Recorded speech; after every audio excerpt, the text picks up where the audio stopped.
بسم اللہ الرحمن الرحیم والصلاة والسلام علیک یا رسول اللہ وعلی آلک و اصحابک یا حبیب اللہ۔ حضرت عبداللہ ابن عمر سے فرماتے ہیں کہ رسول اکرم صلی اللہ علیہ وسلم نے ارشاد فرمایا، جس میں 4 عیوب ہوں وہ منافق ہے۔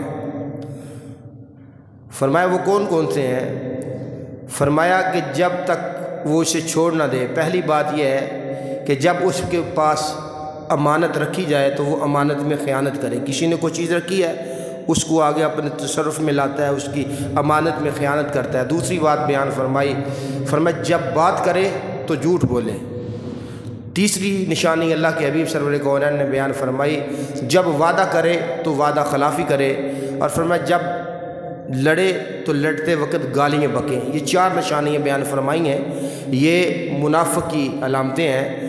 بات کرے تو جھوٹ بولے، وعدہ کرے تو وعدہ خلافی کرے، امانت رکھی جائے تو امانت میں خیانت کرے، اور جب لڑائی جھگڑا کرے تو وہ گالیاں بکے۔ اللہ تعالی ہمیں ایسی عادتوں سے محفوظ رہنے کی توفیق عطا فرمائے۔